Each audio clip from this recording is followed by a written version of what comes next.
Cultura y Desarrollo de la Facultad de Ciencias y Educación de la Universidad Distrital Francisco José de Caldas les dan la bienvenida a esta conferencia titulada Las Fábulas, de la construcción del autor a la educación del príncipe, a cargo de nuestra invitada de hoy, la profesora escritora Carolina Sanín.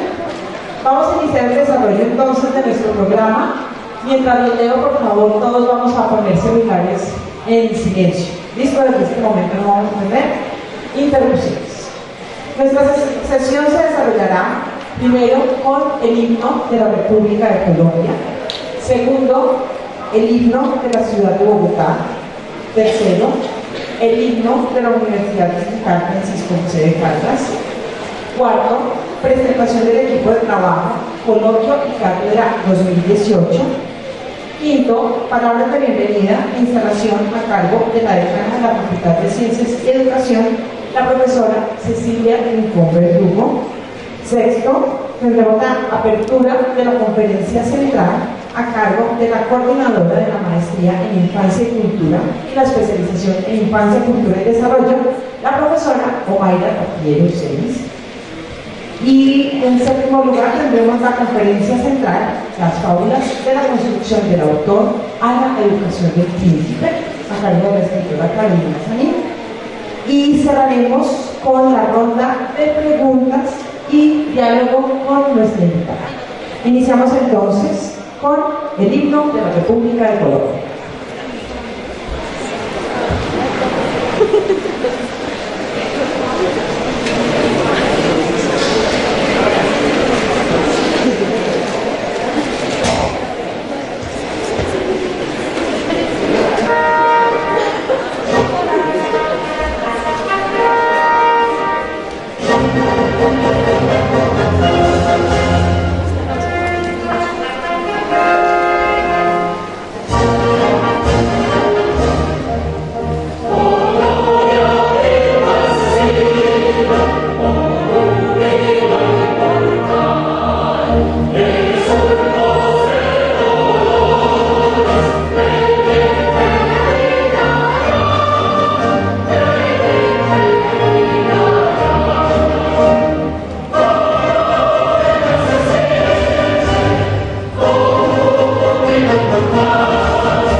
Continuamos con el himno de la ciudad de Bogotá.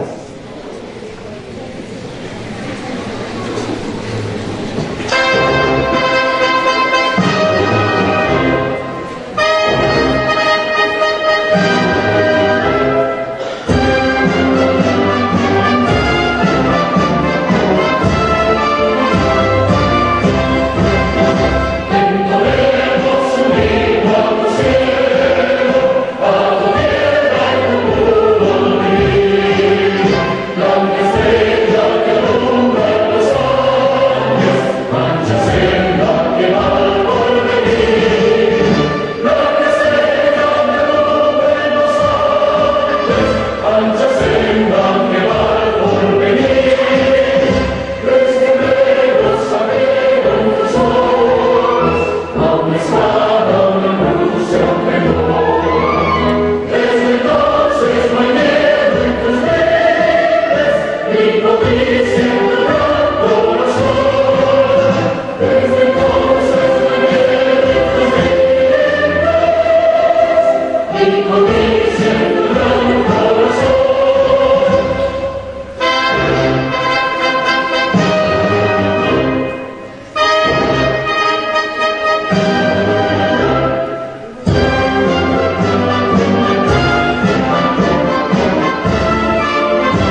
Himno de la Universidad Distrital Francisco José de Caldas.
Continuamos ahora con la presentación del equipo de trabajo, coloquio y cátedra 2018.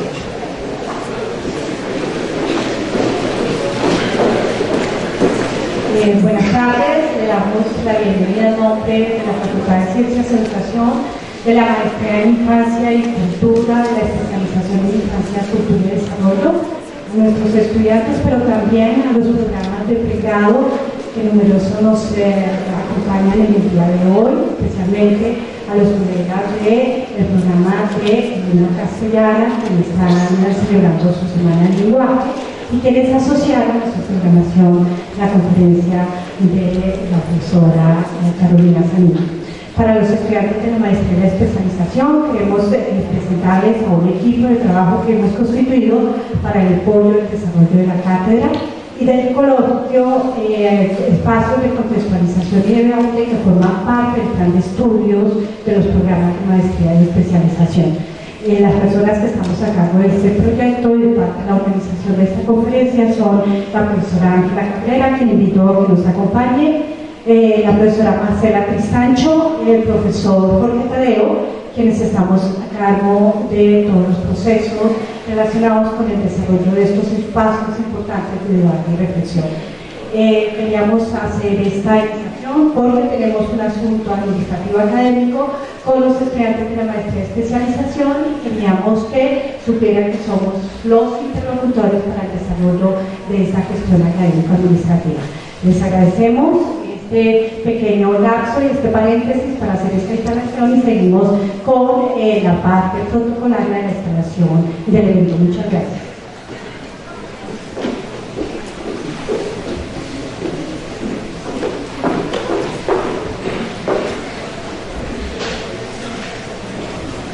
Continuamos con las palabras de bienvenida e instalación a cargo de la decana de la Facultad de Ciencias y Educación, la profesora Cecilia Rincón Verdú. Bienvenida.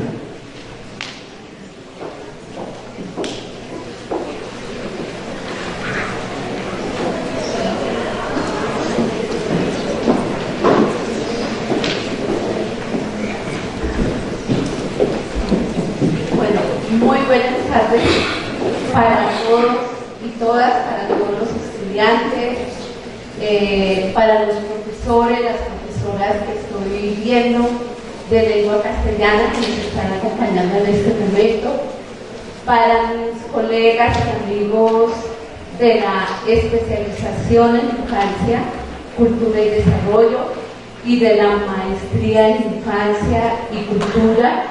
El programa donde yo trabajo, hoy de hecho hoy tengo clase en la maestría, entonces estoy en modo clase, pero en este evento que es la cátedra con la cual la maestría y la especialización instalamos, mediante la cual nosotros como equipo de docentes, de estudiantes, hacemos este ritual de inicio de semestre y de celebración por tener una nueva corte de estudiantes en la maestría. Hemos abierto ya una nueva corte que ha iniciado desde el mes de agosto y la maestría en infancia para contarle a los otros colegas y a los estudiantes de lengua castellana, ya ha venido pues avanzando bastante en estos ya casi 4 años de trabajo. Siempre hemos invitado a alguien, a un conferencista externo para que comparta esos planteamientos, esos saberes y experiencias que se vienen construyendo sobre la infancia o desde la infancia, desde diferentes lugares epistémicos, desde diferentes perspectivas teóricas. En este caso, el grupo de profesores de la maestría ha invitado a la profesora Carolina Sanil, a quien le damos la bienvenida por estar aquí en la Facultad de Ciencias y Educación, una facultad que tiene pues muchísimos programas, 9 programas en licenciatura, el programa de archivística y el programa de comunicación social y periodismo. Bienvenida a nuestra casa de estudios. Para nosotros es muy grato poder pensar la infancia cuando leo el título de la conferencia, las fábulas de la construcción del autor a la educación del príncipe, para el caso de todos los estudiantes y que van a trabajar a futuro con una población infantil, con una población juvenil, de niños, niñas y jóvenes. Pues los niños han tenido y han sido significados a lo largo de la historia de la humanidad de diferentes maneras, muchas veces como príncipes, pero también en otros momentos de la historia y de la cultura, muchas veces como demonios, en otros momentos como clérigos, en otros, siempre la infancia ha tenido una significación imaginaria diferente en cada época y en cada lugar, en cada momento histórico. Entonces es muy interesante escuchar desde la voz de nuestra invitada pues esta mirada que tiene sobre la construcción del príncipe desde quien escribe. Vamos a escucharla atentamente. Para todos, pues los estudiantes de la maestría, de la especialización y para los estudiantes de lengua castellana, les deseo lo mejor en su semana a los profesores y gracias por haberme invitado a estas palabras en este momento histórico también de la maestría. Muchas gracias.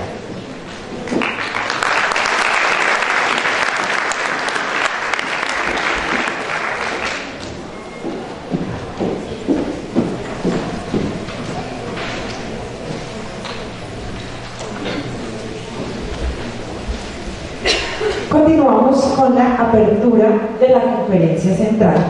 Esta estará a cargo de la coordinadora de la maestría en Infancia y Cultura y la especialización en Infancia, Cultura y Desarrollo, la profesora Omaira Tapiero Ceres.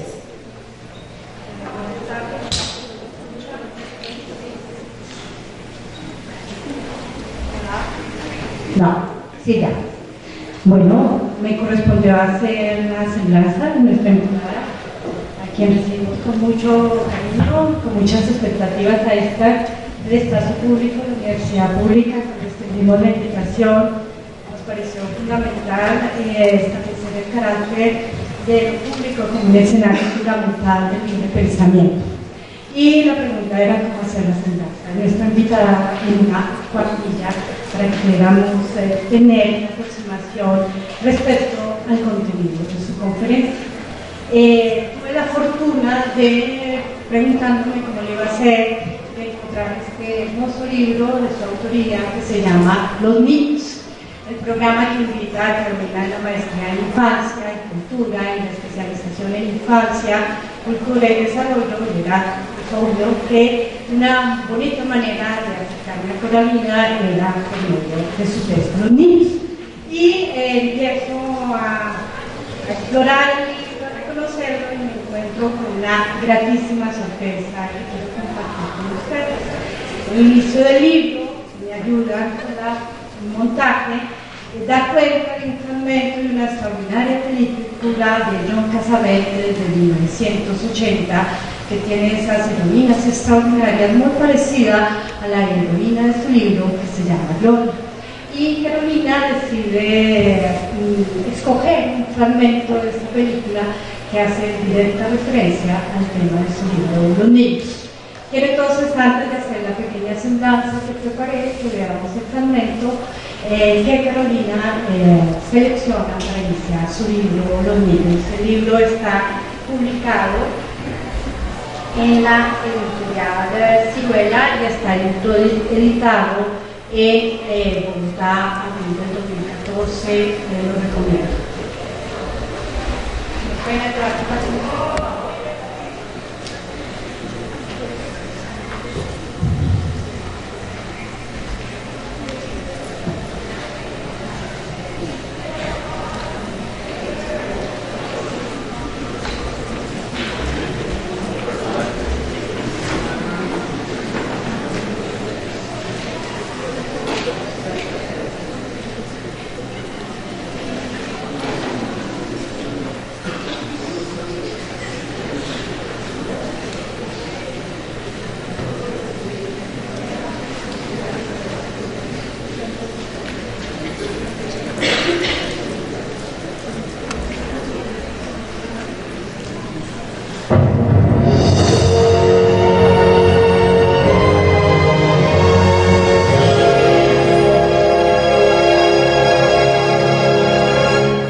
I asked you once if I could be your mother. You didn't want that. You want to be my mother? You could be my mother. I don't have any mother or a mother. So you could be my mother. Why would you want to be my mother? I don't know. Just want to clear things up. You're my mother. You're my father. You're my mother. You're my whole family. You're even my friend, Gloria. You're my girlfriend, too. Well, I'd like to be family. You think you're gonna catch us, huh? I don't know. Probably. I can't beat the system. What's the system?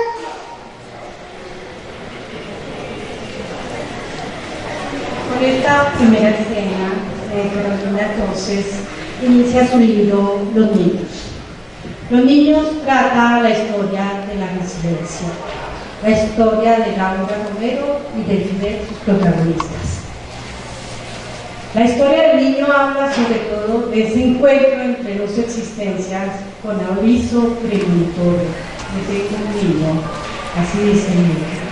Y así empieza con el ofrecimiento en el parqueadero de un supermercado a la protagonista del libro, el libro Los niños. Laura Romero tiene que recibir un niño que pronto llegará a su vida. Aunque la verdad es que Laura Romero es quien también llega a la vida de Fidel. Para resumir el libro Los niños, que invito a leer, solo pienso en la charla realizada en la noche de ayer en el marco de las discusiones del énfasis del lenguaje en narrativas infantiles, en la que se desarrolló el tema de la resiliencia. La resiliencia de Fidel y Laura, sus protagonistas. Porque Carolina Sanín, en calidad de autora, no de periodista, de comentarista, tampoco como columnista, tiene una inmensa intuición acerca de los niños y del mundo de los niños. El mundo de Fidel, su protagonista, no es el ensoñado relato infantil, no, por el contrario, es un mundo de infancia. No de la infancia que privada, de la que tanto se ocupan especialistas y expertos, no. Es una infancia más cercana, más real, más concreta. Es la infancia sustantiva. Es la infancia de la realidad de los niños. Es la infancia de la realidad de las niñas. Pero es también la realidad del adulto, que no sabe en qué clave comunicarse. O mejor, que sabe que se comunica y se sorprende al entender que habla el mismo lenguaje que Fidel. El libro no tiene fin. Solo termina, como toda historia infantil, con la oportunidad de volver a empezar, cada vez desde una idea nueva, un mundo diferente. Tal vez esos mundos que entre sueños recorre Fidel en toda tranquilidad, sin explicación alguna. Y creo sin temor de equivocarme que a Carolina Sanín, en calidad de autora, le sucede lo mismo que a Fidel. Transita en varios géneros, en toda tranquilidad, sin explicación alguna. Bienvenida, Carolina, a la Universidad Distrital Francisco José de Caldas.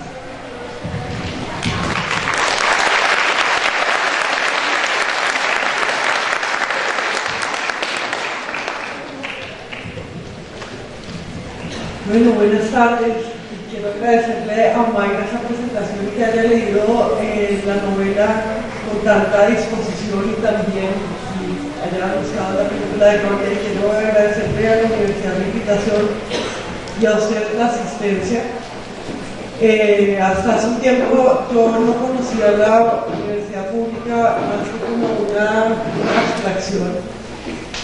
Y ahora la conozco como una abstracción más algunas visitas, ahora a partir de mi expulsión de la universidad privada, pero era defensora de la universidad pública desde antes de mi expulsión de la universidad privada.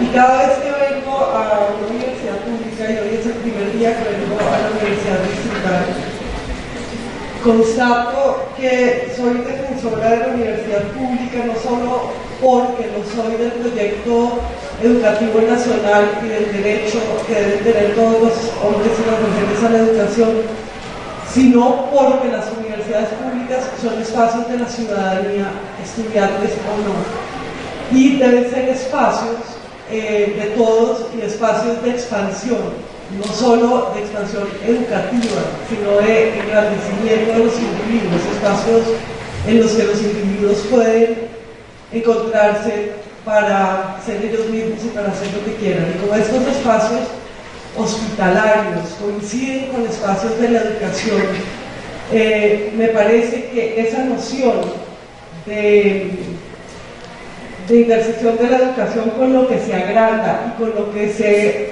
reserva también, y con lo que se reserva dentro de la ciudad para que en ese espacio reservado el individuo se ensanche. Esa noción me parece que es necesario conservarla y que es necesario conocerla y que es necesario entonces que los ciudadanos sepan que estas universidades no solo prestan un servicio educativo a todos, o en teoría a todos, sino que son lugares para la ciudadanía no estudiante. Y cada vez que vengo a una de estas universidades constato que son, pues además de instituciones educativas, son jardines para todos los ciudadanos. Y bueno, estoy contentísima de que me invitaran y acepté esta invitación con mucha felicidad.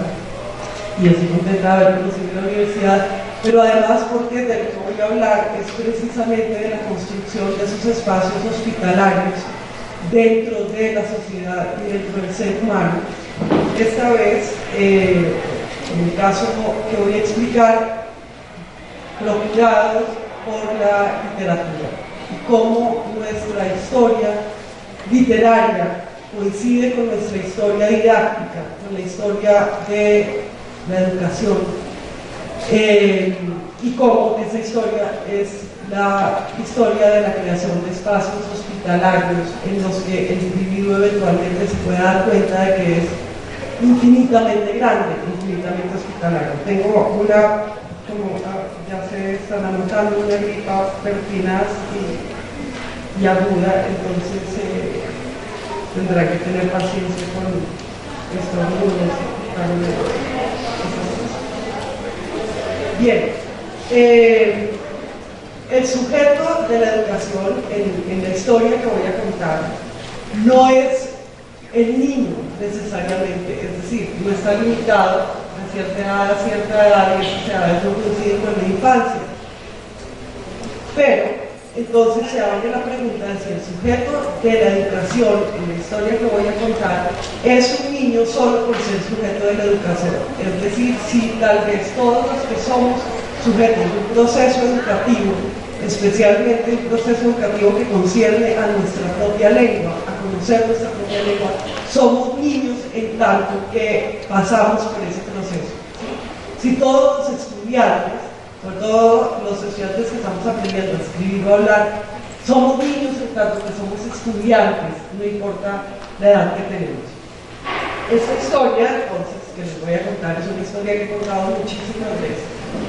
Es tal vez la única que no sé bien, espero poderla contar bien, habrá gente que me la haya oído en otros contextos, pero esta vez escojo partir de un par de prejuicios que esta historia refuta. Uno de esos prejuicios es el prejuicio extendido, no entre académicos como ustedes, pero sí entre la población en general, de que la Edad Media fue una edad de ignorancia, de oscuridad y un teocentrismo opresivo, porque no es así, y entre otras cosas, se debe que no haya sido así a que en la Edad Media se inventaron las instituciones educativas que todavía tenemos y con las que todavía funcionamos y con las que todavía crecemos.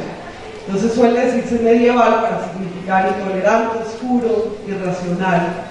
Y todo eso, para resumir, se debe a un mito inventado por la Ilustración, según el cual Europa y el Medio Oriente durmieron durante 1000 años. Es un mito absurdo y que no sé todavía cómo nos hemos creído durante tanto tiempo. Por supuesto es falso, no es un mito, en realidad es una mentira. En la Baja Edad Media, como decía, o sea, al final de la Edad Media, comienza el proyecto educativo en el que todavía confiamos. Se fundan las universidades en Europa y además de eso hay un proyecto alfabetizador de la población. Varios reyes de Europa, y entre ellos notablemente el rey Alfonso X de Castilla y su padre el zar Fernando III, se comprometen con el proyecto de que más gente aprenda a leer y lea y escriba. Entre los siglos XII y XIII aparece otro enorme proyecto cultural lo inicia el padre de Alfonso X el Sabio y Alfonso X, que es el de traducir la ciencia, traducir el saber a la lengua vernácula en España, a la lengua, sobre todo a la lengua castellana, a la lengua romance.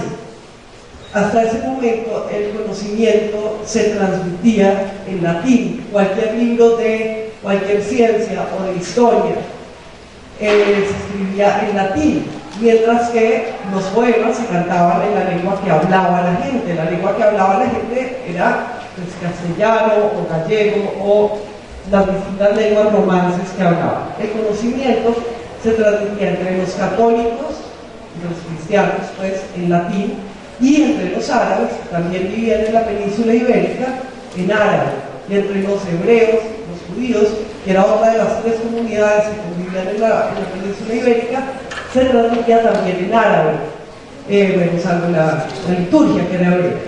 Pero las lenguas de conocimiento no eran la lengua que hablaban en común todos los súbditos, ya fueran judíos, musulmanes o cristianos, que eran las lenguas romances.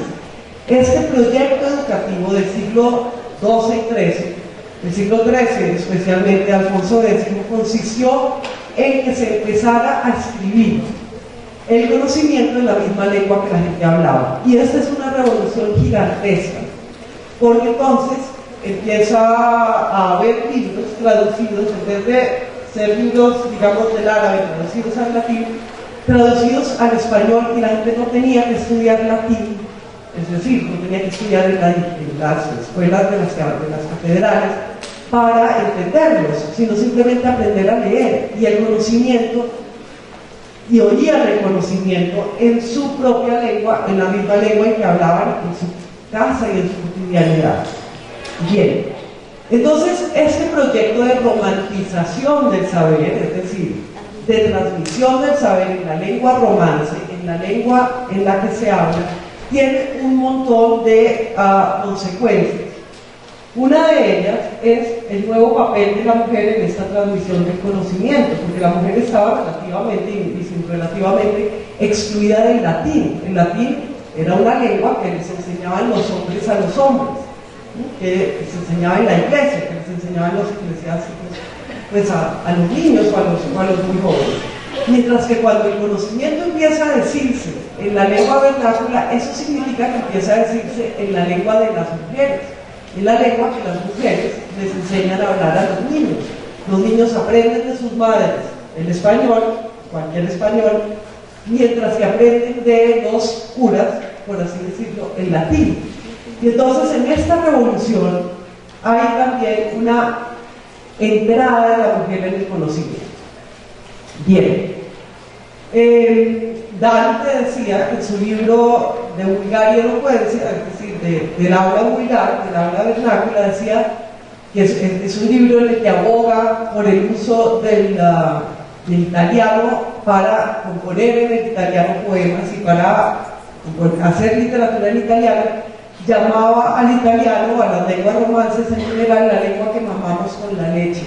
Entonces hay toda una feminización de la cultura en esta incorporación de la lengua hablada como lengua de conocimiento. Bien, esto tiene una consecuencia inmediata con respecto al tema del que estamos hablando, o del que vamos a hablar, que es los cuentos. El conocimiento se transmite a través de las crónicas de la historia, o de los libros de astronomía, o de los libros sobre cacería y sobre ajedrez, y sobre piedras, los lapidarios, y sobre una multitud de temas y las traducciones de los filósofos. Pero por otra parte empieza a avanzar al final de la Edad Media, y venía desde luego de la antigüedad o de las distintas antigüedades, como veremos en un momento, otro cuerpo de conocimiento, que es el gran cuerpo de los cuentos. Los cuentos no se cuentan exclusivamente para entretenimiento. Los cuentos son parte de un programa educativo. Por una parte, los cuentos a veces se dicen en latín, para enseñar gramática, pero empiezan rápidamente a traducirse al castellano en España y al italiano, bueno, a buscarle a los distintos italianos en Italia, y a los distintos franceses en Francia, etc. Y los cuentos describen el diseño de una educación que es al mismo tiempo ética y estética. Y entonces llegamos a el segundo prejuicio del que quería partir hoy, que es con respecto a las fábulas. Cuando uno le pregunta en general a la gente si sabe qué son las fábulas, cree que son pequeñas narraciones con moraleja.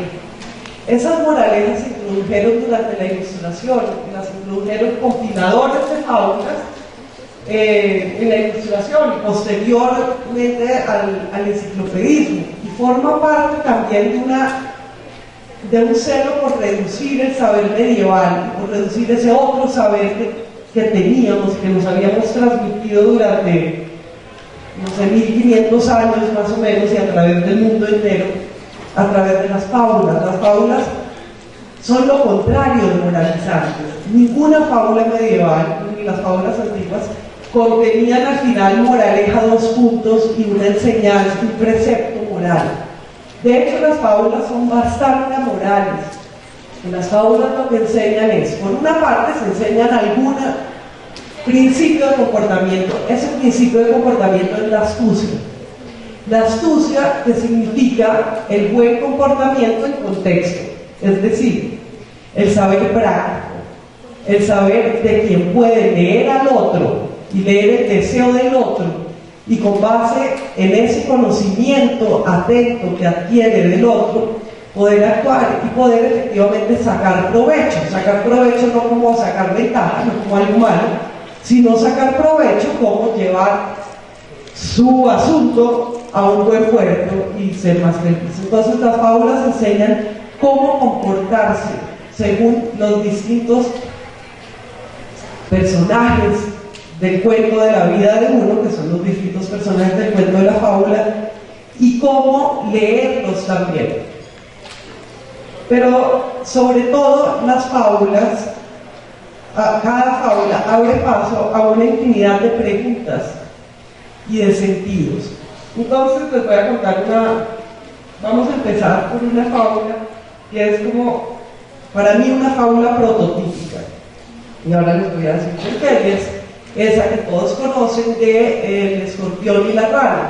Sí, la rana que quería, el escorpión que le pidió a la rana que lo ayudara a pasar el río cargándolo sobre su espalda. La rana al principio no quería y dice, pero yo te voy a llevar escorpión en mi espalda, y qué tal que me claves el aguijón. Y el escorpión dice, por supuesto no voy a hacer eso, ayúdame, que no tengo ninguna otra manera de pasar al otro lado del río.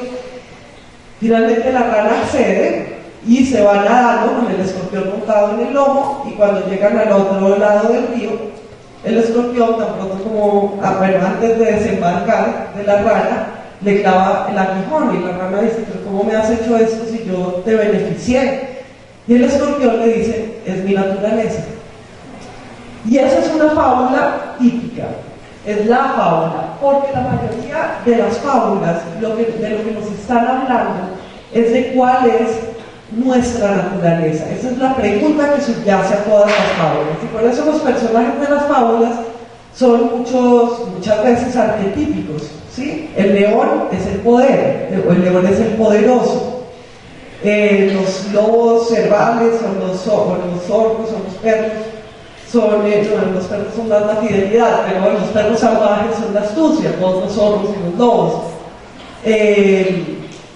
Las palomas o muchas especies de animales son la fidelidad conyugal, y entonces todos esos estereotipos tratan de mostrar cómo puede o no puede alguien, cada uno de nosotros, actuar según su naturaleza o según otra naturaleza. Esa es la pregunta de las fábulas, es si tengo una naturaleza como ser humano, y si la tengo, ¿cuál es entre todos estos animales? Y si sé cuál es mi naturaleza y la conozco, ¿hay alguna manera de que no actúe según ella, es decir, de ser educado? Entonces el problema fundamental de las fábulas es justamente el de la educación. ¿Puede alguien cambiar su modo de proceder y no actuar según su natural disposición? Ahora, es muy problemático saber cuál es su natural disposición, porque la natural disposición de un ser humano no es ni la del león, ni la del zorro, ni la de la paloma, ni la de la tortuga, ni la de la liebre, sino todas ellas juntas. Y esa es una de las explicaciones de que los animales sean los protagonistas de las fábulas. Las fábulas están dichas por animales, porque todos esos animales representan, y no es que representen, porque no estamos en una estética de la representación, sino de la analogía, sino que realmente son partes del ser humano. Es decir, cada fábula que ustedes oigan tiene lugar dentro de un ser humano. Y a eso iba al comienzo cuando hablaba de lo de abrir espacios hospitalarios. Lo que hace la fábula en primer lugar es concebir al individuo como un espacio en el que caben muchos otros, y esos otros conversan y crean unos dramas, ¿sí?, que se resuelven en la personalidad del mismo individuo, ¿sí? Pues el individuo alberga a todos esos personajes. Pero me estoy adelantando en muchas cosas. Y el otro sentido de que, el otro sentido de que sean los animales los que hablan, según los propios medievales, es que las fábulas sean interesantes pues para los niños y para el público en general, pues, porque siempre será sorprendente que un animal hable y será como un llamado a la atención enseguida. Y también, el hecho de que sean los animales los que hablan, y a veces como en los cuentos de Ramón Llull también los árboles y también las piedras, significa que las fábulas proponen la búsqueda de un lenguaje universal y proponen que toda la realidad, bueno, los medievales la llamarían la creación, por supuesto, y a veces nosotros también la llamaríamos así, sea elocuente para quien la lee. Es decir, no es otra cosa distinta que el presupuesto científico, ¿sí? Es la observación de la realidad como una investigación que lleva al conocimiento. Y para que esa observación de la realidad desemboque en un conocimiento, hay que creer que la realidad toda habla, y hay que creer que hay un lenguaje universal que está más allá de nuestras lenguas nacionales, y en ese lenguaje universal son elocuentes los animales, y hablan las plantas, y habla todo el universo. Pero lo curioso es que los animales y las plantas y todo el universo hablan especialmente en la lengua materna y no en el latín, no en la lengua del conocimiento privativo de las instituciones de la Iglesia, sino que empiecen a hablar en Europa en el momento en que se acepta que el conocimiento se transmite en la lengua que hablamos.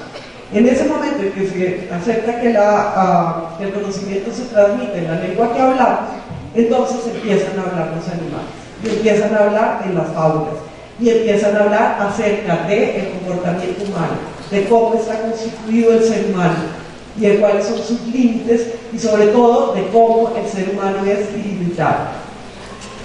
Para entender esto hay que tener en cuenta lo que les comentaba acerca de la manera analógica como conoce el hombre medieval.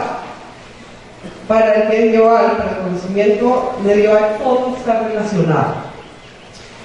Y el ser humano es una semblanza del universo. Ustedes han oído hablar del microcosmos. El ser humano es un cosmos. Y entonces las analogías funcionan así. Lo que en el universo es el Sol, estamos hablando de un sistema heliocéntrico, pero todavía estamos en un sistema, o sea, se supone que en la Edad Media se creía que todo giraba alrededor de la Tierra, sin embargo, pues todo el mundo sabía que es el Sol lo que alumbra y da calor, entonces no es realmente un sistema geocéntrico como creemos, pero en fin, ese es otro tema. Lo que en el universo es el Sol, en el reino de los animales, que es el reino de las fábulas, es el león, y en la política, en el reino de la política, es decir, en el reino que organiza a los hombres, es el rey, y dentro del ser humano es el corazón.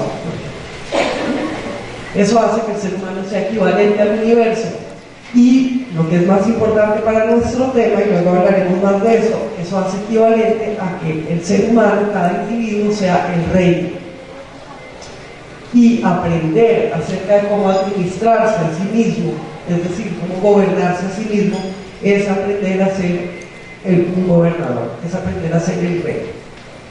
Para eso se requieren dos cosas. Por un lado, la noción de que el rey es el representante de todos los hombres, es decir, el rey es el hombre. Y por otra parte, saber que todo hombre es el rey de sí mismo, y que todo hombre debe aprender a gobernarse como el rey debe gobernar un rey.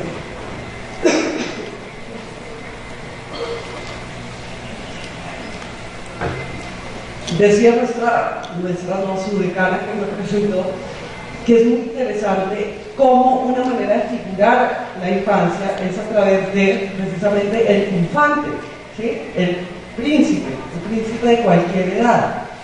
El príncipe es el hombre que no ha llegado a ser aquel para lo que nació. Y eso significa también aquel que no ha llegado a ser su propio padre. Y entonces todos estos libros, de los que hablaré en un momento, de fábulas, la mayoría de esos libros están dedicados en primer lugar al príncipe y por extensión a todos los hombres. Pero no es solo porque efectivamente en las cortes se los leyeran a los príncipes, sino porque se concibe al hombre en su dimensión política y en su dimensión ontológica como un príncipe, como alguien que debe llegar a ser el rey. ¿Y quién es el rey? Es él mismo, es su propio padre, pero también el rey es Dios, ¿sí? Y entonces tienen estos libros también esa dimensión espiritual, según la cual el hombre, si aprende lo que enseñan todas las fábulas acerca de su naturaleza y de la trascendencia de esa naturaleza, es su propio padre, es decir, el rey, él mismo y Dios. Entonces, les he estado diciendo estos libros, y todavía no he contado qué libros son. Estos libros son colecciones de fábulas. Las fábulas viajan de muchas maneras entre Oriente y Occidente. Viajan sueltas y viajan también en colecciones.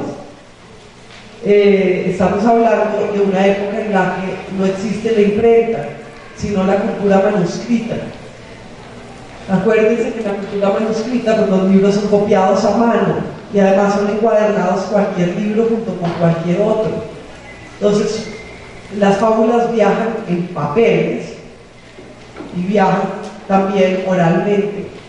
Y la ruta de casi todas estas fábulas, bueno, hay dos rutas. Unas vienen de Grecia, pero ya saben que gran contenido de lo que se inventó en Grecia no viaja de Grecia al resto de Europa, sino que pasó primero por los árabes durante la Edad Media para ser retraducido a las lenguas europeas. Pero bueno, los libros de los que estamos tratando, casi todos, el recorrido que tienen es: nacen no sabemos si nacen allí, pero sus primeras evidencias de estas fábulas están en sánscrito, más o menos en el siglo VI o V antes de Cristo.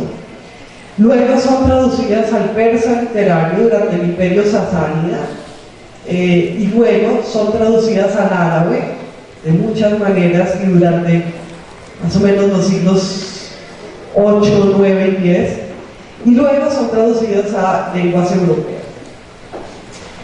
Hay dos colecciones en castellano que son especialmente interesantes y han sido especialmente divulgadas a través de los siglos. Una de ellas es el Calila y Timna, que mandó a traducir el rey Alfonso X del árabe, y la otra es el Zendebar, que mandó a traducir su hermano Faderique. Calila y Timna lo mandó a traducir Alfonso X en 1251 y el Zendebar lo mandó a traducir su hermano en 1253.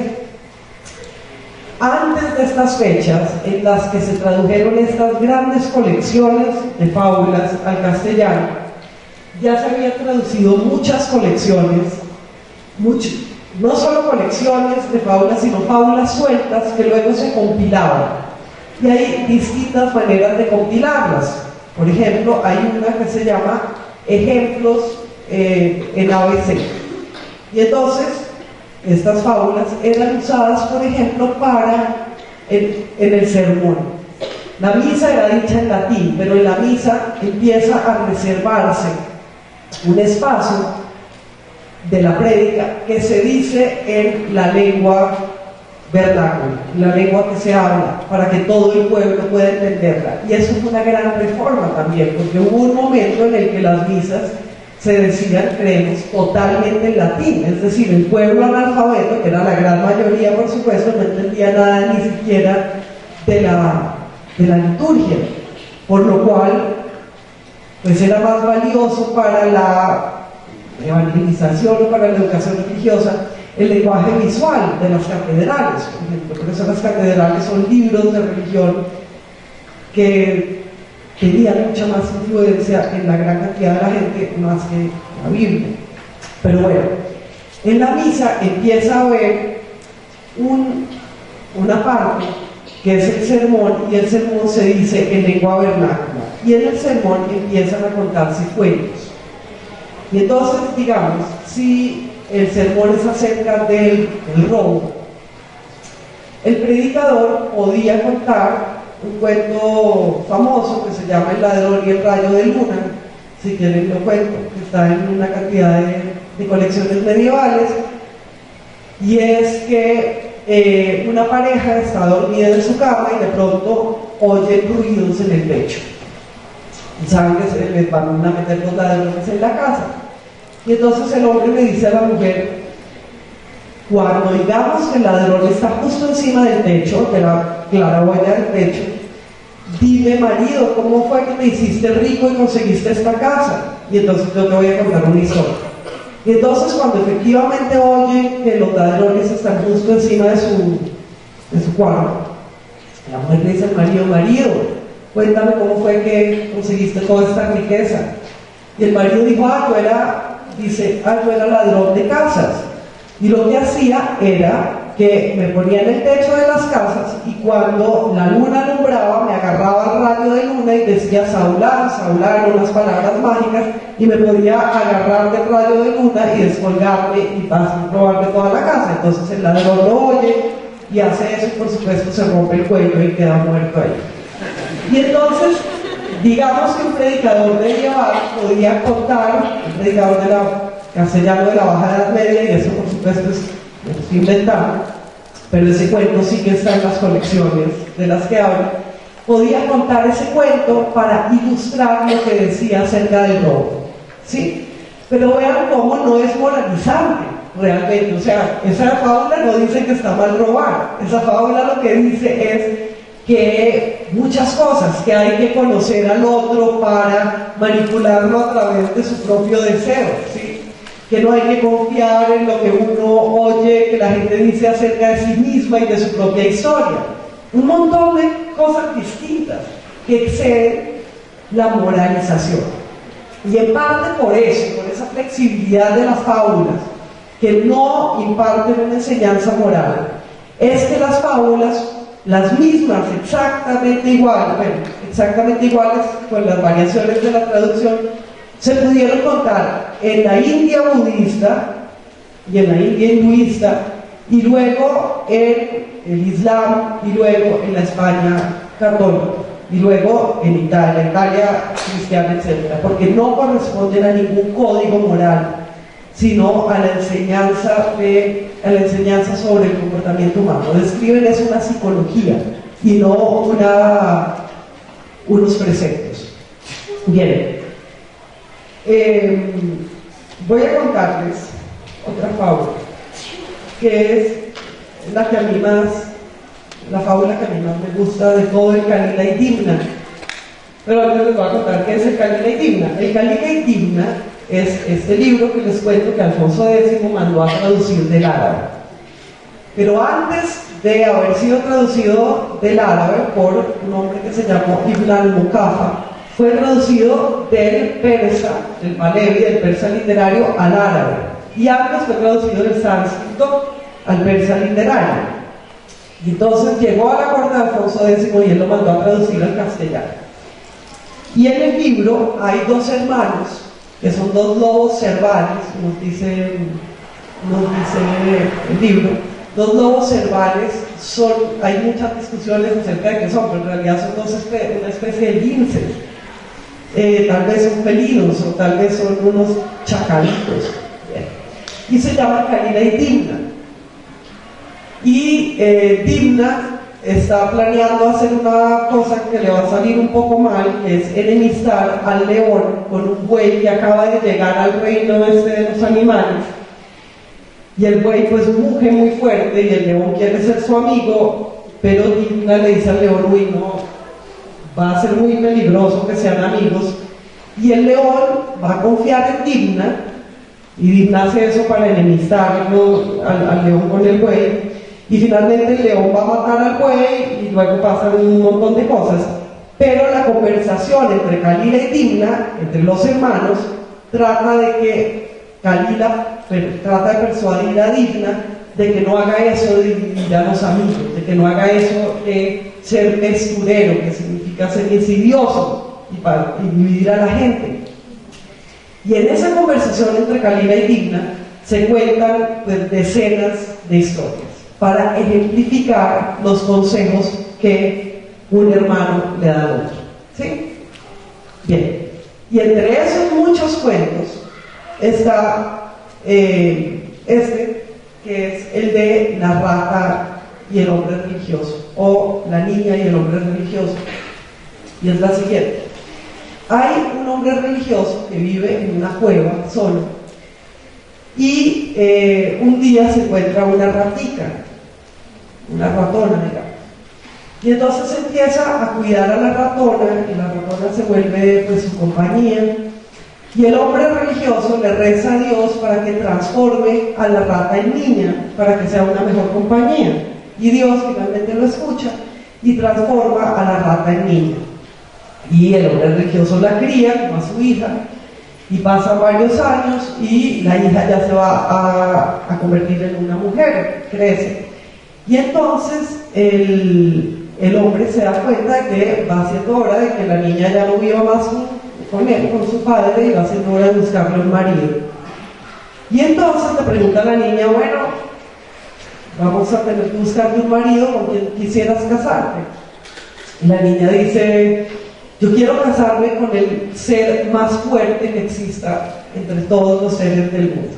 Y el hombre religioso, para darle gusto a su hija, se va por el mundo a buscar al ser más fuerte que existe. Y lo primero que se le ocurre, por supuesto, es que el ser más fuerte que existe y más poderoso es el sol. Y entonces va y le dice al sol: oye, yo tengo una niña y tal que quiere casarse con el ser más poderoso que exista, a ver si quisieras casarte con ella. Y el sol dice: pues podría, pero la verdad es que yo no soy el ser más fuerte que existe en la creación, porque yo puedo estar alumbrando, pero pasa una nube y me tapa y opaca mi luz. Entonces me parece que de pronto la nube es más poderosa que yo. Entonces el hombre religioso le dice: bueno, muchas gracias, y va y busca la nube, dice a la nube, tengo una hija que quiere casarse con el ser más poderoso, a ver nube si tú te puedes casar con ella, y la nube dice, sí, la verdad es que yo sí soy más poderosa de pronto que el sol, pero no soy más poderosa que el viento, porque el viento sopla y me manda al fin del mundo, así que más bien háblate con él, y el hombre va y habla con el viento y le dice la misma historia, y el viento dice, yo sí soy bastante poderoso, pero llego hasta donde la montaña me para, entonces creo que lo que tú estás buscando es la montaña, y el hombre va y busca y habla con la montaña. Y la montaña le dice, sí, ya, yo sí soy más poderosa que el viento y por ende más poderosa que la nube y que el sol, pero hay un animalito que me mordisquea y me horada, y esos animalitos pueden eventualmente hacerme polvo, y este animalito es el ratón.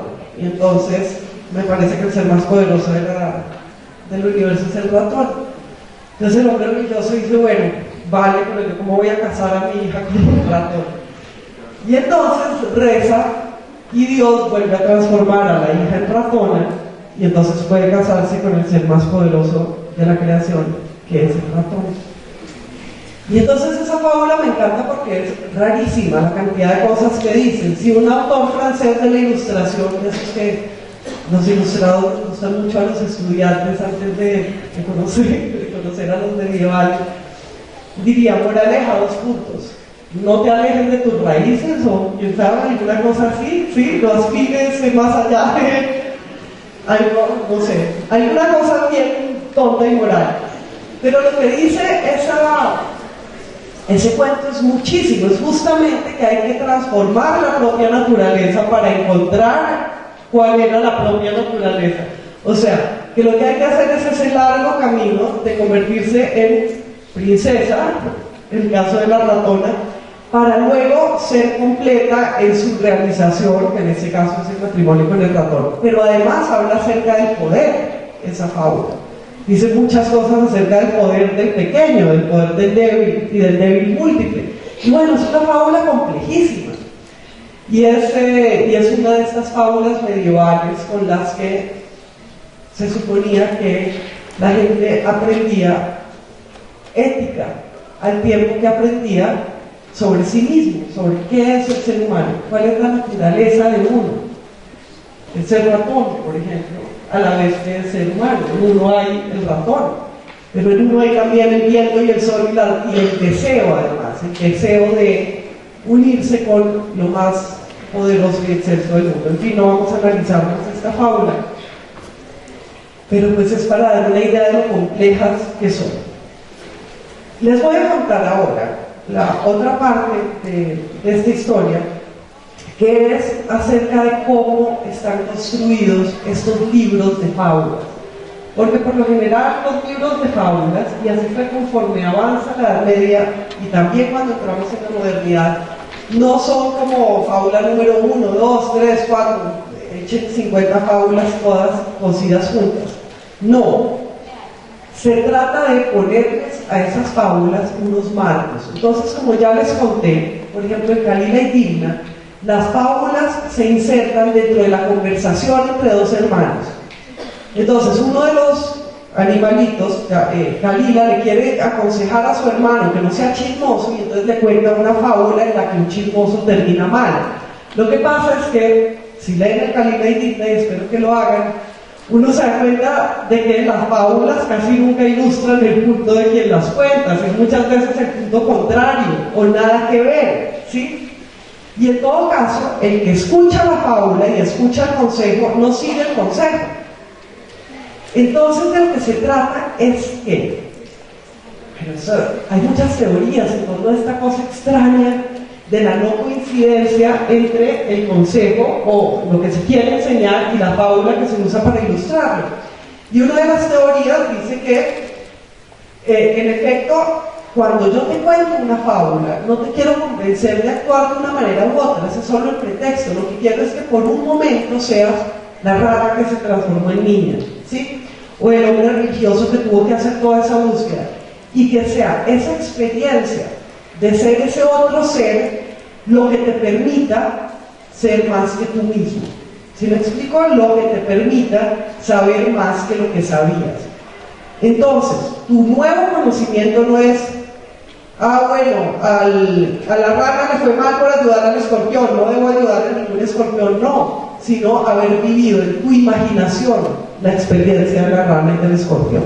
Y entonces haberlos albergado, haber abierto en tu imaginación un espacio en el que eres hospitalario y en el que todos los seres pueden actuar según sus naturalezas.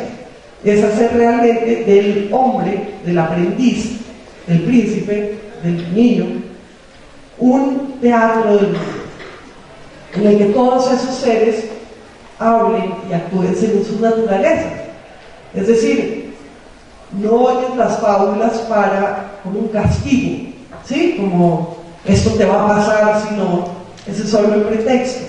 Las oyes para conocer todas las infinitas posibilidades de lo que puede pasar si actúas de una manera u otra, y también las posibilidades otras que no son infinitas porque son lógicas. Resulta que si cargas un escorpión en tu espalda siempre te va a picar, pero tal vez esté bien que te pique, porque esa es su naturaleza, ¿sí? No distingue entre el bien y el mal, sino entre la conveniencia y la inconveniencia, que es la moral que une, que subyace tras todas las distintas religiones. Por eso nuevamente insisto, las fábulas están presentes, las mismas en todas las religiones y en todos los sistemas morales y en todos los sistemas políticos, si se quiere.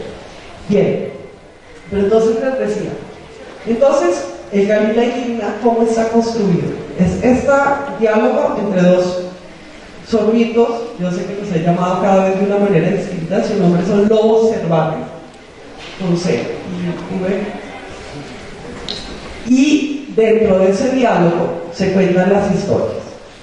Pero ¿qué pasa? Que a veces dentro de esas historias, un personaje de esas historias cuenta otra historia. Por ejemplo, en la historia que les conté de la rata transformada en niña, el padre podía contarle a la niña una historia para decirle que no debía quererse casar, no sé, o sea, no pasa efectivamente, pero es lo que pasa en muchos otros cuentos, ¿sí? Y entonces los personajes dentro de los cuentos cuentan también cuentos que tienen otros personajes. Y tenemos lo que se llama en narratología el personaje narrador. El personaje que no es solo personaje de cuento, sino que cuenta otro cuento dentro de ese cuento. ¿Y qué pasa entonces? Que se abre un sistema potencialmente infinito, ¿sí? Porque cuando ya tienes ese planteamiento, resulta que en cada cuento que cuentes dentro de otro cuento puede haber un personaje que cuente otro, y dentro de ese otro que cuente se puede contar otro. Y entonces estos libros de cuentos, y ustedes conocen uno muy famoso, el más famoso de todos, que es Las Mil y Una Noches. Ahora les hablaré un segundo de Las Mil y Una Noches. Estos libros de cuentos lo que le ofrecen al lector es una experiencia del infinito. Y por eso, al mismo tiempo que hay una educación ética, que es esta ética que hemos visto de la práctica, de cómo somos, ¿sí?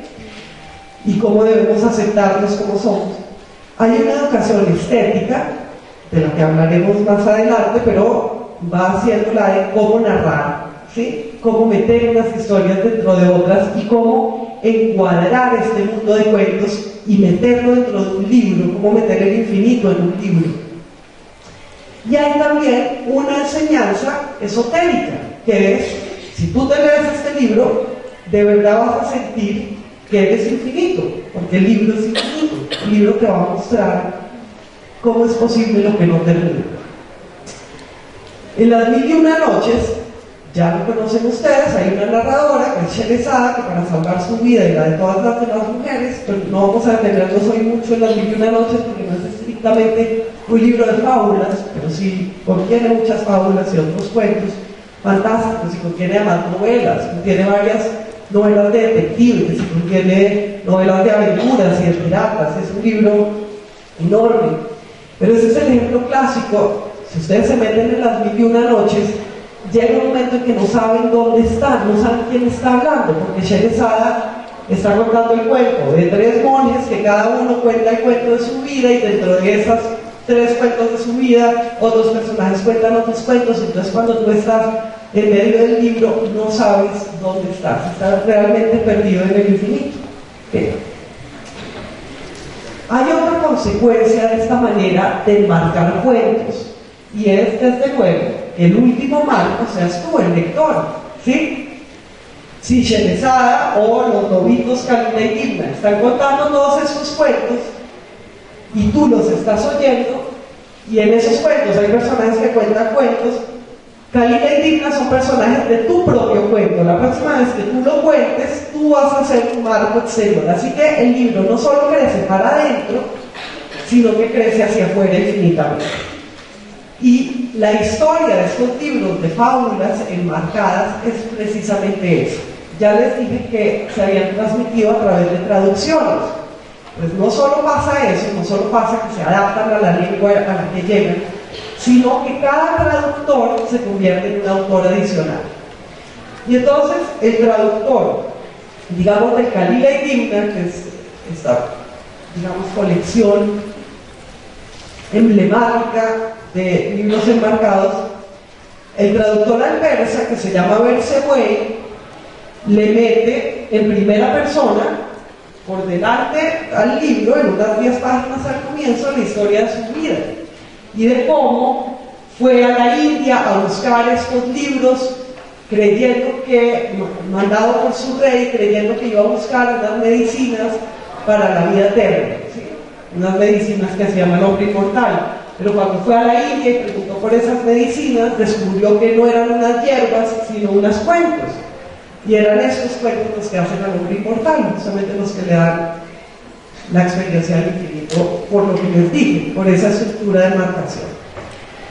Pero luego, cuando este libro llega 5 siglos después a los árabes, e Ibn al-Muqaffa lo traduce al árabe, le pone otro prólogo en el que cuenta la biografía de ese Bersewei y también dice, yo lo estoy traduciendo al árabe. Y luego, cuando en Castilla Alfonso X decide traducirlo al castellano, pone un prologuito que no es mucho, es chiquito, pero dice nosotros, don Alfonso, que eso hablaban los reyes, hijo de don Fernando y doña Beatriz, mandó traducir este libro, pero de todas maneras se inscribe a sí mismo adentro del libro, ¿sí?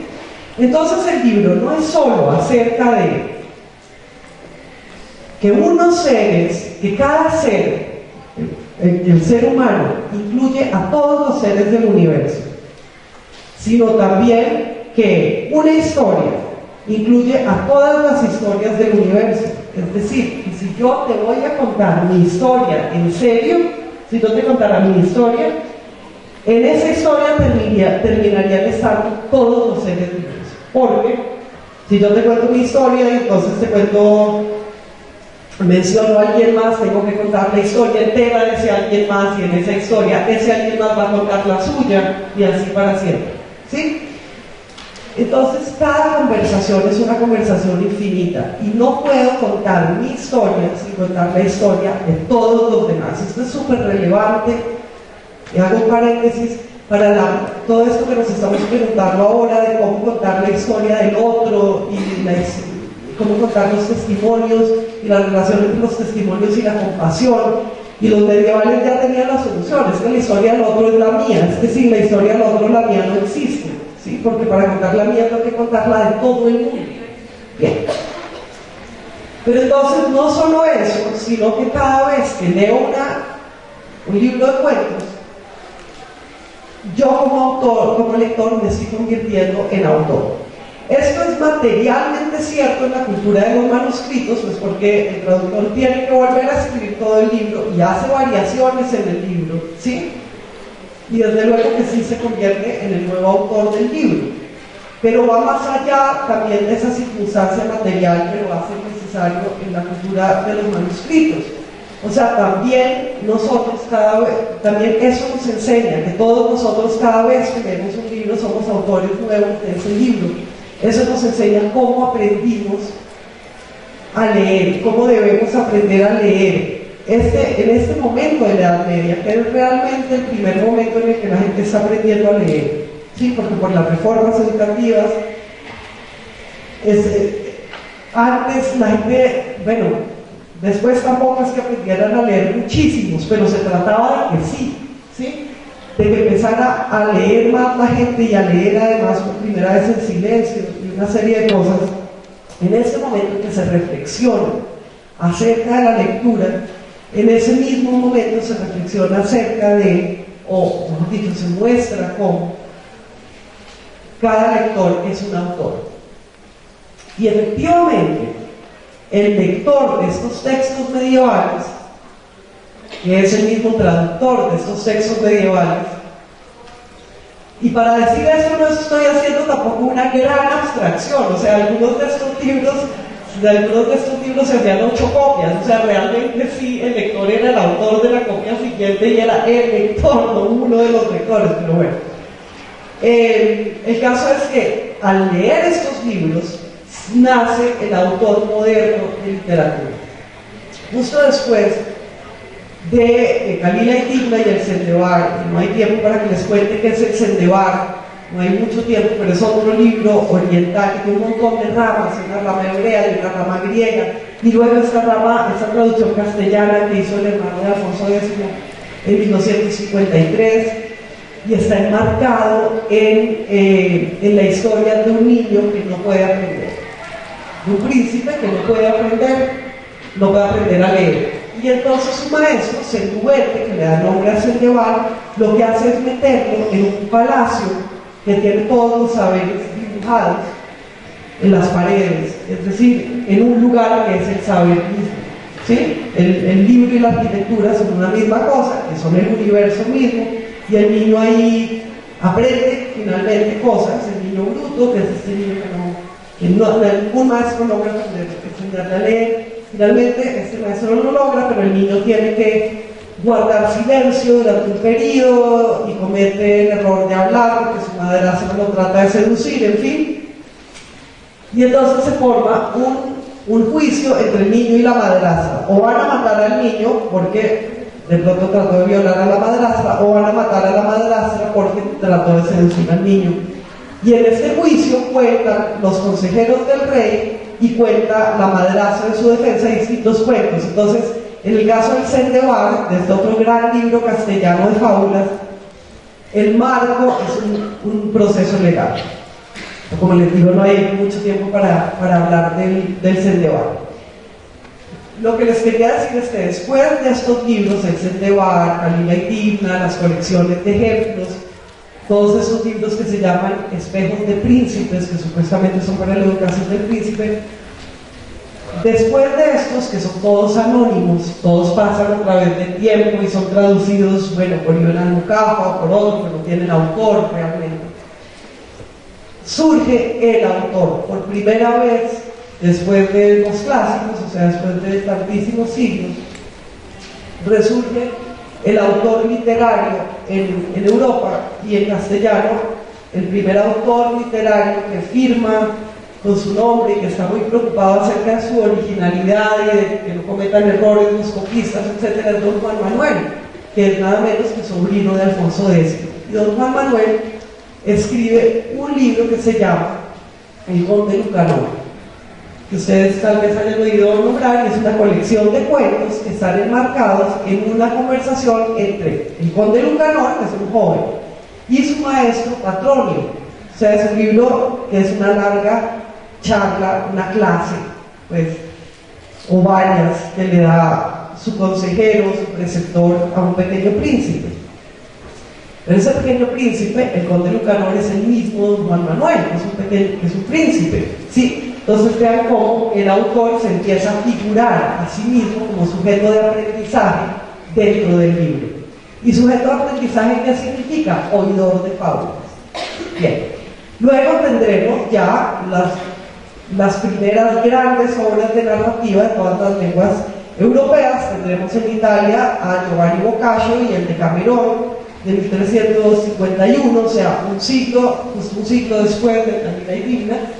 Y Boccaccio escribe el Decamerón, que es una larguísima colección también de fábulas y de cuentos, y la enmarca en la peste.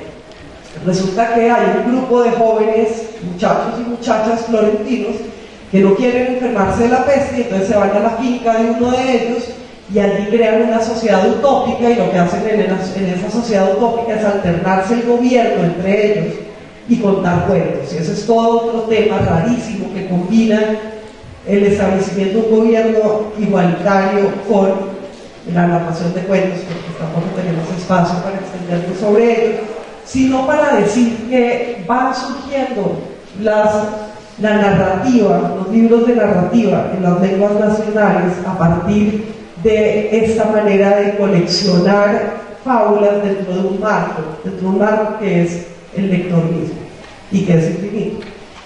Bien, y en España, después de don Juan Manuel, tendremos al arcipreste de Hita, y no mucho tiempo después tendremos el nacimiento de la novela. Y Don Quijote, ustedes recordarán, conserva trazos de un libro de cuentos insertados. Dentro de Don Quijote hay otras novelas y hay otros cuentos, pero el marco narrativo, el marco de las historias, por ejemplo, lo que en Las Mil y Una Noches era la historia de Scheherazade, termina creciendo mucho más, y esa es la novela moderna, y esta es la formación, podemos decir, pues, que es la formación del autor moderno de la novela en la cual lo que prima es la historia de una vida que contiene todos los cuentos y que luego ya deja de contar los cuentos insertados, ¿no? Ya se cuenta la historia de esa vida, pero ha llegado allí a partir del traductor que traducía los cuentos y que ponía en el prólogo su propia vida. Y entonces así pues, se forma simultáneamente el autor, que aprende a contar cuentos en su propia lengua y que aprende a organizarlos, y se forma el príncipe, porque efectivamente estos libros se usaban en la educación de los príncipes, y se forma el primer sujeto moderno, pues los primeros sujetos modernos como autónomos, ¿sí? Como príncipes que se gobiernan a sí mismos.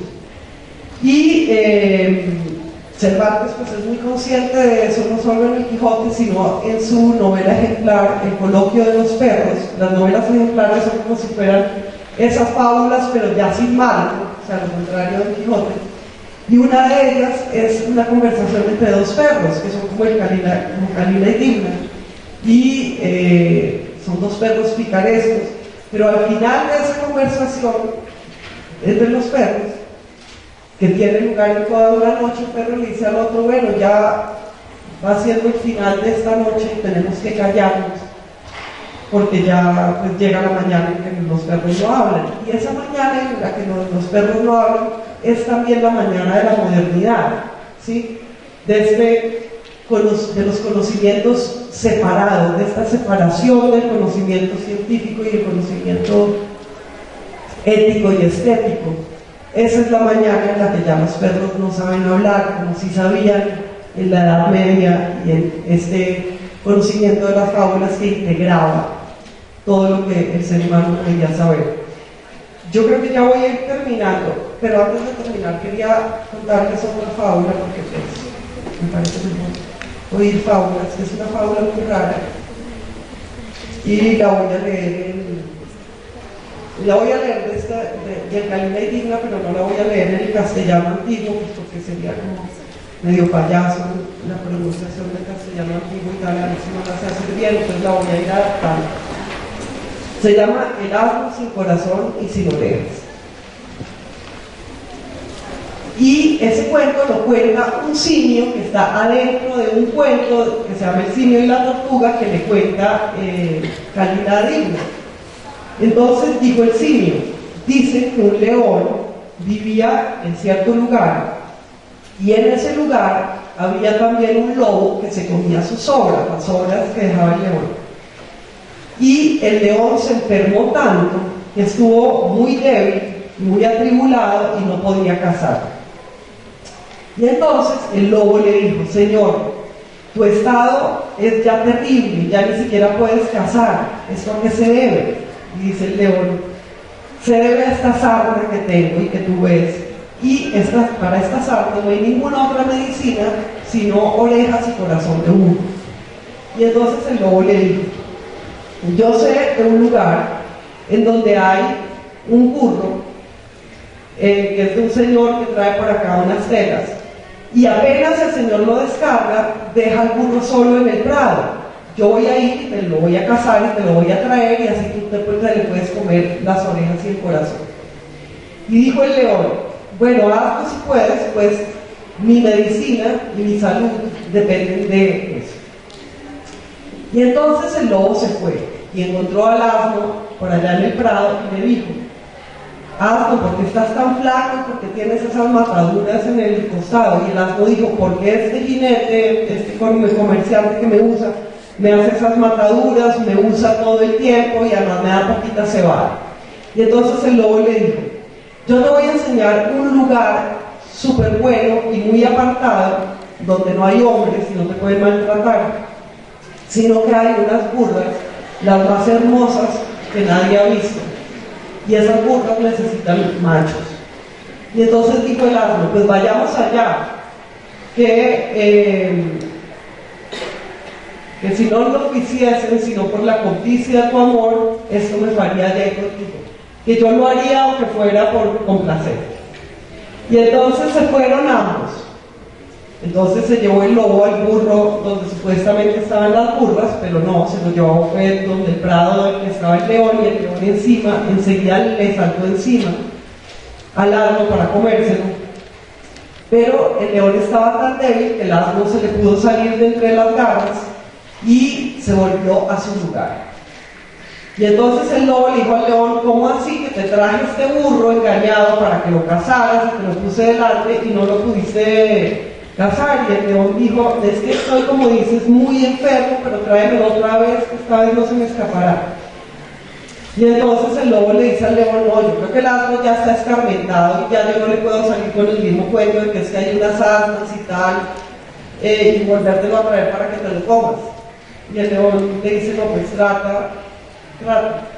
Entonces el lobo dijo: bueno, está bien. Y entonces se fue otra vez a donde el asno y le dijo: no, eso. Y el asno dijo: oye, ¿cómo así? ¿A dónde fue que me llevaste? Que me tocó escapar, porque era eso, me saltó encima un león. Y le dijo el lobo: no, eso no era ningún león, es que las asnas tenían tanto deseo de ti y les gustaste tanto que te parecieron leonas por el ímpetu con el que se te lanzaron. Y el asno, como: ¿en serio? No lo creo. Pero se convenció. Y entonces el lobo le dijo: yo te voy a llevar otra vez a donde las asnas, y esa vez no te las escapas, pues, si quieres disfrutar del momento. Bien. Y entonces el asno fue tan necio que se dejó llevar otra vez, y esta vez el león le saltó encima y esta vez sí lo mató. Y entonces el león mató al asno y le dijo al lobo: bueno, yo me voy a ir a bañar y luego vengo y le saco las orejas y el corazón para comérmelas, para que me curen la sangre. Pero cuando el león se fue a bañar, el lobo se le comió al asno cazado que él mismo había llevado las orejas y el corazón. Entonces el león salió a su baño y dijo: y ese burro no tiene orejas ni corazón, ¿qué pasa? Y entonces el lobo le dijo: si el asno hubiera tenido orejas o corazón, no se habría dejado traer dos veces a esta misma trampa. Así que de malas no tiene orejas ni corazón. Y entonces finalmente uno dice la fábula: ¿qué pasa? Si el león se muere de la sarna y el lobo lo reemplaza como rey, o qué es lo que pasa. Pero a mí me encanta esa fábula porque nuevamente tiene muchísimos significados. Es una fábula acerca del deseo, acerca de la manipulación del deseo del otro, y acerca de cómo gobernar al otro, y gobernar sobre sí mismo es conocer este diálogo entre los distintos, y esta tensión entre los distintos deseos. Y cómo pues uno debe tener, supongo que si tiene un precepto moral, que no es moral, sería que uno debe tratar de tener orejas y corazón. Y bueno, eso es todo, toda la charla acerca de las fábulas.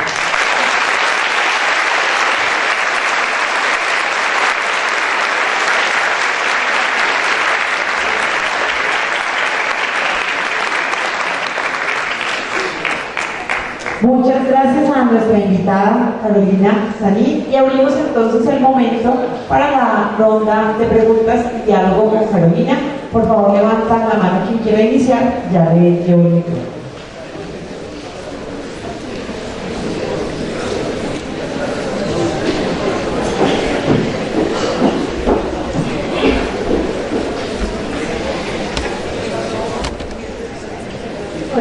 Hola. Yo tengo tres preguntas para hacer dos. La primera es la llegada y la influencia de las fábulas a nuestro país, a Colombia, y que si hay autores que tú dices que, bueno, recomendar autores que estén haciendo este tipo de fábulas, no solo en Colombia, sino a nivel mundial. Y la otra es si las fábulas nos ayudan a descubrir nuestra naturaleza como seres humanos, pues porque también somos animales, eso es lo que pensantes. Por lo que estabas mencionando antes de la pregunta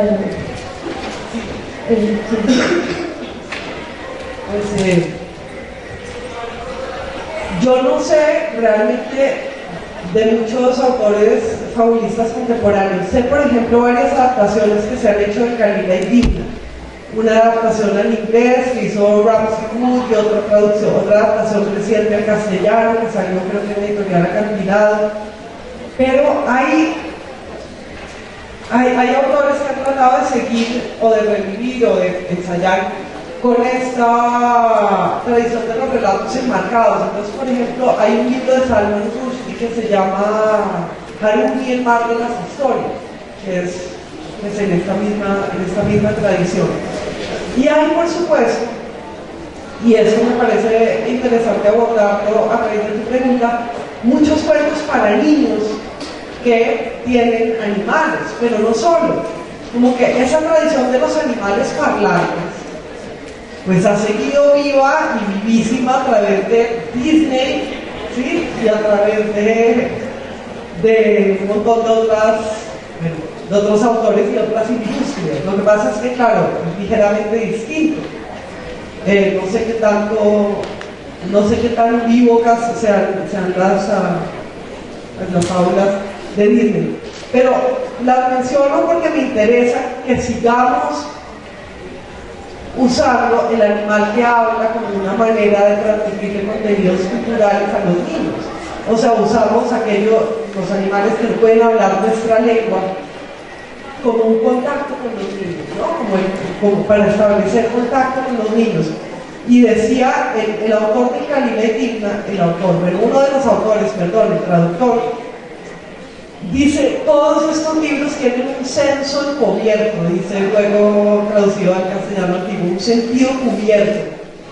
Y habla de cómo el que oye esos cuentos en realidad está oyendo cosas que no sabe que está oyendo y que luego va a repetirlos o a actuar según ellos, ¿sí? Como si el libro se escribiera en el comportamiento del autor.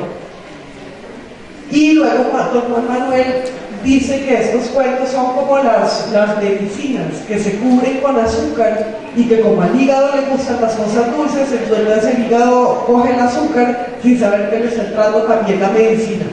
Entonces hay algo hay algo mágico, y no digo mágico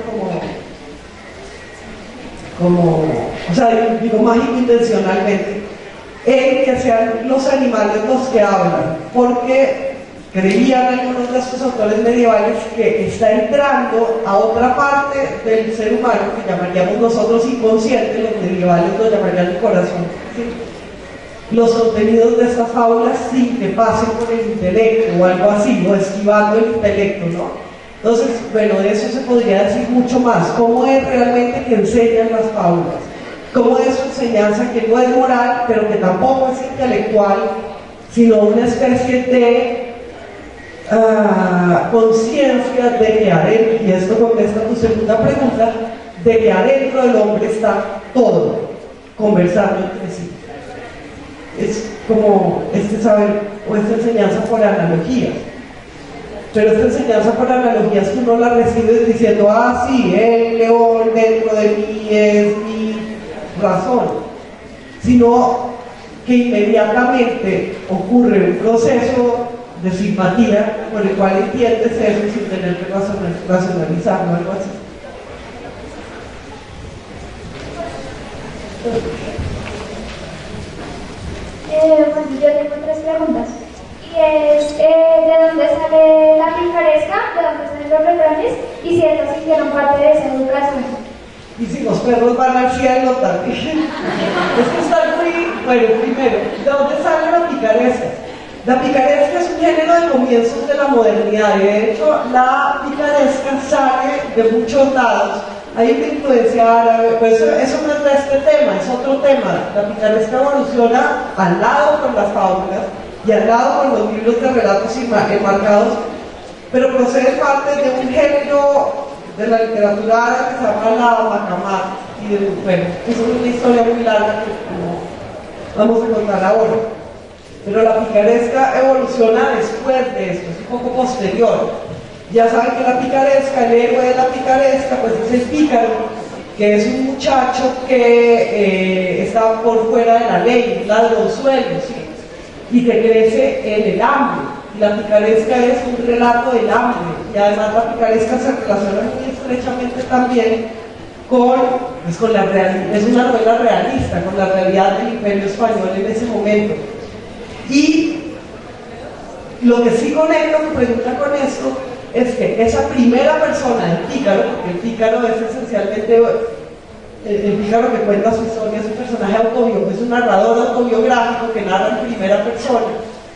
Esa primera persona de la fantasía de yo que cuento mi historia y es una historia real, sí se relaciona con ese autor que se va formando y va aprendiendo a decir yo a través de incorporar cuentos inmemoriales de y luego eran los refranes. Entonces los refranes son toda otra historia que sí está totalmente relacionada con eso. ¿Qué son los refranes?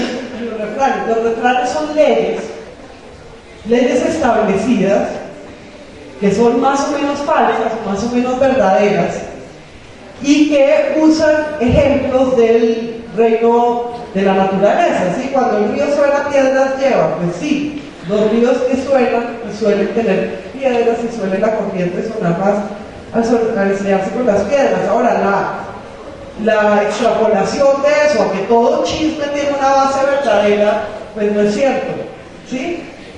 Y forman parte de una sabiduría, entre comillas, popular, que es en realidad un prejuicio popular.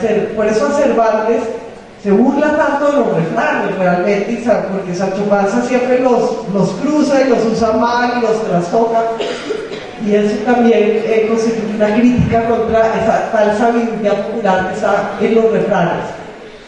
Los refranes en la Edad Media no se usaban tan ligeramente como los usamos nosotros y tan estúpidamente, sino que se partía a veces de un refrán, por ejemplo, para contar una fábula en la que podía desembocar en el refrán. Pero el refrán no se decía como te los puede decir a ti tu abuela o a mí como una ley general, sino como una ley que se aplicaba a un estudio particular en el que sucedía eso. Entonces, bueno, tenemos colecciones de proverbios en la Edad Media que son otro tipo de escritura, de literatura sapiencial, que está junto a los espejos de príncipes.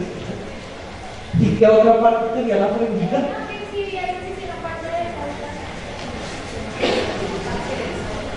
Pues sí, esto, y es muy buena pregunta, aunque sea tan amplia, porque efectivamente formaban parte de esa educación, pero como te digo, no es como tan ligeramente como usamos nosotros los refranes, ¿no? Que nos usamos muy ligeramente para dar por terminar una discusión. Al contrario, era el comienzo de una discusión, porque entonces un refrán estaba ilustrado con una fábula y estaba también discutido. Entonces era obtener otra vida los refranes, o los proverbios, como los llamaban más. Gracias. Buenas tardes. Usted habló de la moraleja como un segundo mito, o más bien como una mentira. Recuerdo alguna vez una clase de didáctica de literatura, el profesor dijo eso: la moraleja no existe, inicialmente Sófocles no tenía la moraleja.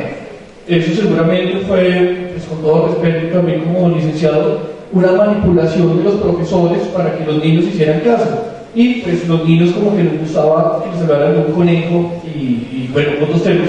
usted contó una fábula con un final abierto, que uno no sabe qué pasa a nivel educativo, que es por lo mejor para educar al príncipe, a ese futuro niño, de primerazo, cuando uno le deja un final abierto, muchas veces uno va a cine y la gente dice, no, no pasó nada, qué bronca, y son personas grandes en una escuela que uno supuestamente les enseña que es el bien, que es el mal, que es lo ideal, si usar esto o a qué edad es lo mejor para adentrarse en las fábulas y no odiarlas o que no les parezca como que aquí no dice nada.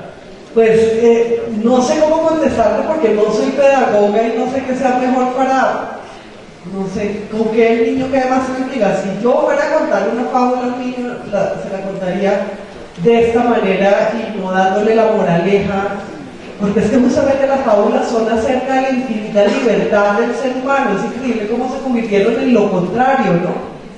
En lo contrario, en cómo no debes y sí debes. Es un poco terrible. Y justamente el ser humano, que es, o sea, la idea detrás de esto es el ser humano que es consciente de que es infinito y de todo lo que contiene, es un ser humano que es responsable de todo lo que contiene y que va a ser un buen gobernante de sí mismo y de nosotros. Entonces, creo más en esa educación de la total libertad y de la conciencia del no juicio que en la otra, no importa qué edad. Yo no le diría estas mentiras a los niños a ninguna edad. Y otra cosa es que me acordé mientras preguntabas, no sé si han visto una película que se llama Los lunes al sol, es muy buena, es Fernando León de Aranoa, y en esa un personaje es sobre unos obreros que están desempleados de un astillero en Galicia, y entonces uno se ponen a hacer babysitting, o sea, lo subcontrata una hija de uno de ellos que cuida a unos niños.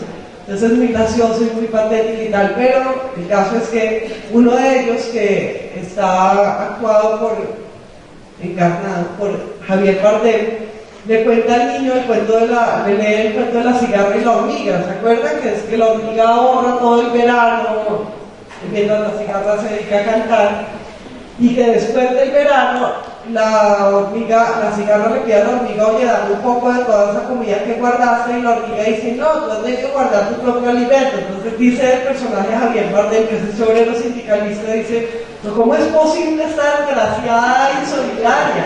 O sea, la fábula realmente se vuelve en una fábula sobre otra cosa, ¿no?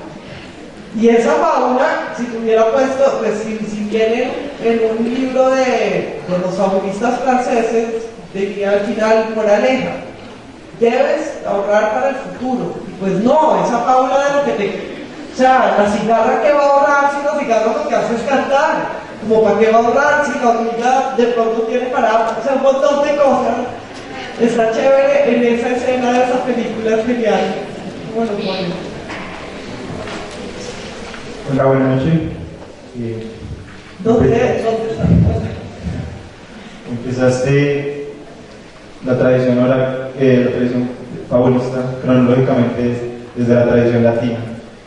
Pero ¿por qué esquivaste a los antiquísimos y los clasicistas, como por ejemplo Esopo, si la tradición empezó desde los griegos? Sí y no. Y ya que me vas a responder eso, ¿qué fabulistas griegos conoces? A Esopo. Pero justamente Esopo lo que hizo fue recontar fábulas de Oriente. Esas fábulas no se las inventó Esopo, esas fábulas ya existen en la India. En realidad todo viene, como ya sabemos, todo viene de la India y de la China. Y también Esopo y también los fabulistas griegos oyeron esas fábulas que venían desde Oriente. Entonces vinieron por dos lados a Europa. Por el lado de los clásicos, las fábulas griegas y latinas, pero estos libros que digo, como traté de explicar en la conferencia, vinieron realmente por el Mediterráneo durante la Edad Media, por las rutas de comercio. ¿Sí? Y entonces fueron estos libros que llegaron a la España, que era medio árabe, medio musulmana, ¿sí? y que cayeron en esta empresa de traducirlo todo. No llegan a Europa realmente las fábulas a través de Esopo, como a través de la fuente original, que también es la original de Esopo, por otro camino. ¿Sí me explico? Aunque también hubiera estas citas de los clásicos, que también conocían los medievales, también había fábulas. Pero pues está todo ese otro camino de Oriente, de los árabes. Buenas noches. ¿Dónde está? Acá. Hola. Mientras me hablabas, pues pensaba también en las leyendas y también en el sentido o en la significación que al menos en la educación colombiana se le ha dado a la leyenda, también como un pretexto para dar una moraleja. Y en los pueblos, de hecho, porque la leyenda tiene una tradición oral, una connotación y un sentido oral. Entonces pensaba si probablemente a la leyenda le pasó lo mismo. La leyenda tenía otras, no sé, significaciones, otros propósitos en épocas pasadas, y en la modernidad, o al menos en los procesos históricos de Latinoamérica, se les fue imponiendo una moraleja o, pues no sé, o sea, hay una relación entre lo que pasó históricamente con la fábula y con lo que ha pasado con las leyendas, al menos en Latinoamérica. Puede ser que muchas leyendas les haya pasado eso, y sin embargo, las leyendas tienen desde el comienzo ese fin. O sea, las leyendas no tienen la misma historia que las fábulas. Las leyendas son muchas veces leyendas fundacionales. Entonces, por ejemplo, la leyenda de Bochica, ¿sí?, del héroe civilizador, tiene todos unos mensajes políticos del blanco civilizador, del extranjero civilizador, también de unir a la gente en torno a una creencia, que las fábulas no. O sea, nadie que contara una fábula le exigía a otro que creyera que el león sí había dicho eso. O sea, no tiene ninguna dimensión, digamos, dogmática. Sí, que las leyendas, como se usan para crear un espíritu nacional, muchas veces sí, ¿cierto? Tienen desde el principio como esa función identitaria y nacionalista, que las fábulas de hecho tienen unas funciones supranacionalistas, de decir, de esta fábula, mira cómo son las fábulas. Es que en las fábulas no hay nombres propios casi nunca. Pues en este Calila y Dimna excepcionalmente se llama un hermano Calila y otro Dimna. El resto es un mico, un burro, un rey, un príncipe, y no ocurren en ningún lugar, sino en un bosque, en un prado, donde el rey lleva al burro a que se lo coma el león, ¿sí?, donde el lobo lleva al burro. Entonces, realmente hablan con ese lenguaje de la imaginación misma, universal, que trasciende las nacionalidades. Las leyendas suelen ser nacionales y suelen depender de los lugares y suelen sentar justamente la identidad de los lugares. Sin embargo, hay una parte paradójica de esta historia, y es que se han usado estos libros de fábulas como el corpus, el cuerpo intelectual y artístico, narrativo de nuestra lengua, que también redunda, claro, en la creación de una nacionalidad, ¿no?, de nuestra nacionalidad hispana, digamos, supranacional, pero en ese momento era una nacionalidad. Entonces, ¿algo más? Sí. Rápidamente, porque ya tiene que ir a clase de cine.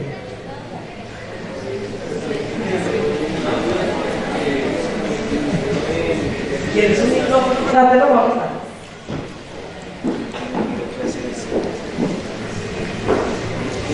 Pues a mí me quedó una duda en el sentido en que tú hablas de espacios hospitalarios, entonces tengo como dos significados para los espacios hospitalarios, porque lo tomé en el sentido de más auge, como los espacios antropológicos que menciona él. Entonces, no sé si lo ves en el sentido de espacios antropológicos, como en el sentido de que es una representación de la experiencia humana, o en el sentido de que la propia fábula es estos espacios hospitalarios de los que hablas. Pues, sobre todo, a lo que me refería con el espacio hospitalario era al espacio que se genera en el lector. Es decir, el lector como alguien en quien este libro se reescribe, porque es el lector concebido como traductor y como posterior autor, y ese libro que se reescribe en el lector es un libro infinito, por lo que conté de que es un libro en el que los personajes vuelven a contar otros cuentos. Entonces es un libro potencialmente infinito, con lo cual el lector termina siendo termina siendo radicalmente hospitalario, es decir, termina siendo tan hospitalario como el universo, termina siendo tan hospitalario como Dios mismo, todo cabe dentro de él. Entonces ese es el sentido en el que... Claro, un creador que contiene además en sí la creación entera tras haber leído ese libro. Y no solo contiene todo lo que dice el libro, sino todo lo que el libro señala que podría decirse, que es justamente la experiencia de lo infinito, porque dentro de cada historia podría haber otro que contara otra historia, que contara otra, ¿sí me entienden? No solo a diversas interpretaciones, sino a crecimientos reales en el sentido de que un personaje en la fábula va y cuenta otra fábula. Y dentro de esa otra ranita va y cuenta otro acerca de un simio, ¿sí? Y ese simio, que es un personaje de ella, va y cuenta el piojo y la pulga, que es un cuento muy bueno que no les voy a contar. ¿Sí? Y entonces realmente, no solo por las interpretaciones, que son preguntas múltiples, sino porque te enseña cuál es el mecanismo con el cual puedes hacer de tu propia historia, es infinita. Tú eres infinito. Así terminamos esta conferencia, Las fábulas, de la construcción del autor a la educación científica.